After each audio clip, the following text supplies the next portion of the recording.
Thank you very much, Ciarán, and you're very welcome, Minister. It's good to see you here. I suppose I'm going to raise the issue because we're at the start of a school year now, and I raised the issue last year, Minister, that absolutely delighted that the costs are taken away from parents for school books in primary school.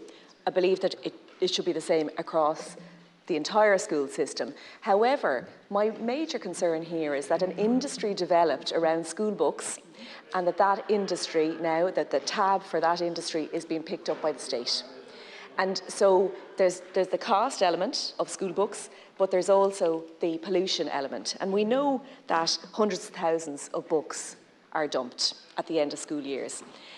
Now, really, should we need a new book at the end of every year? Should siblings not be able to pass down their books? And so if we're going to take the step of providing free books, then we need to put in place a system where that is not abused. I know, for instance, that Eason's profits went down significantly with this new approach to school books where the state are picking up the tab. Why? Because of the amount of money that is being paid by parents or by the state for these books. So I suppose what I'm asking you here today is that right across the board, a system would be put in place across all schools that they do not need any new books on the curriculum unless there's a major change in the curriculum, which happens very, very rarely, let's be honest about it, to prevent this kind of abuse, I guess, of a system. And look, I'm not going to go on about it. I think you've got the general gist, and I could give you loads and loads of facts and loads of statistics on it. But I think intuitively we all know what the problem is here. And I think it was not well thought through, this whole system last year. I think it's the same thing with school transport, not well thought through. Just providing something for free doesn't address the underlying issue that we have a system where each school gets to decide what school books are put on the curriculum.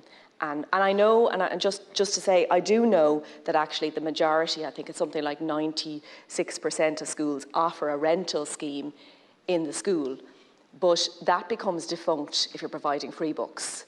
So where's the environmental aspect then? If people feel that they can rent a book from a school or they can get a free book, what are they going to do? They're probably going to get the free book, and then you're still left with the environmental cost of that. So look, in general, I think the principle is a good one, but we need then the policy to back that up. And unfortunately, the kind of way that our school system has developed, it's by circular, it's by individual schools making decisions, and it's our job, I guess, as policymakers to put a more generalised system in place to make sure that every school is doing the same thing when it comes to something as fundamental as the environment. Thanks. Seanad. Thank you, Ciarán, and thank you, Senator, for raising this. I think it's universally agreed that this is a good idea to try to reduce the cost for parents of attending school and treat all families equally, or nearly all families, not those in many of my constituency who are not included in the scheme, but all of the rest of them. And I think you raise important issues. I don't think there are abuses, to be honest with you. I think it's about bedding in a brand new policy and making sure that it works. And I think the department has been very clear that the schools should adopt, and let me just get to the relevant piece for you. The department has set guidance in relation to the free primary school book scheme, which requests schools to make every effort to reduce wastage under the scheme. So the school books remain the property of the school and are on loan to the pupils for the duration of the year, and they can consist of both new and second-hand school books. And the pupils are supposed to retain the school books for 1 year and then return to the school for reuse during the following year. But you're absolutely right. You don't need to have a new school book every year, and any developments to the curriculum can be added in terms of pages, and we have all of the technology to be able to do that. So it shouldn't be new school books every year, and you're correct to highlight that. The department says that it expects schools to adopt a cost-conscious approach to the selection of school books, workbooks, copybooks and related classroom resources, and it recommends that a cover is placed on the books to protect them. Schools are requested to remind pupils, parents, guardians of school book care and maintenance, so precisely so that the school books can be reused the following year. The free primary school book scheme is supported by government funding of over 50 million euros, which issued earlier this year to all primary and special schools to purchase all school books, workbooks and copybooks for their pupils in time to start the current school year. The scheme will seek to ensure that value for money is achieved and that schools will be supported to implement the scheme in a way that has best learning outcomes for pupils. But at the same time, it's important to emphasise that the department has said that schools continue to have autonomy to choose school books and workbooks that meet the curricular requirements, and in the case of special schools and special classes, meet the learning needs of pupils. So what you've highlighted is entirely possible. It is possible for an individual school to take a different approach and to add cost to that or to add wastage to that. And I think it's really important to highlight the best practice that can be adopted by schools in the way that you have, and to have that happening universally.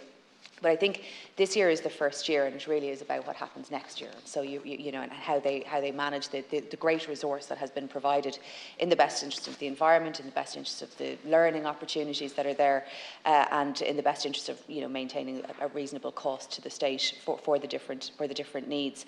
So you're raising it in a really timely way that gives schools the opportunity to plan that.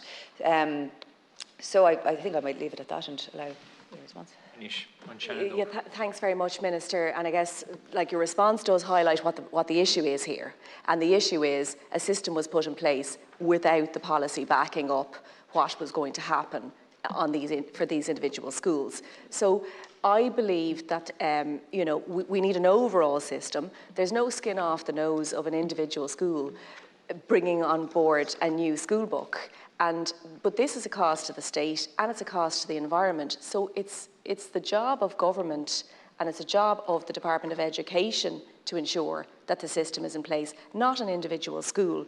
So what I'd say is that there needs to be a directive rather than just you know, asking a school to take on board the environment. There needs to be a directive that there's no change in school books unless there's a major change in the curriculum, that schools must either recycle or send old books for reuse in Ireland or in other parts of the world, and that schools must all make an annual return on the matter of how much they are spending, or the state is spending, in the provision of those school books. And I think that greater transparency might actually, in the absence of a generalised policy, might actually make schools step up to the mark. So I think you're correct. This is a timely, I suppose, discussion that we're having. Let's look at it for next year, but let's factor in the environment in every policy decision of the Department of Education. And I think my issues yesterday in relation to solar panels demonstrate that the Department of Education simply is not taking a forward-looking approach to how we address nature, pollution and climate. Thanks.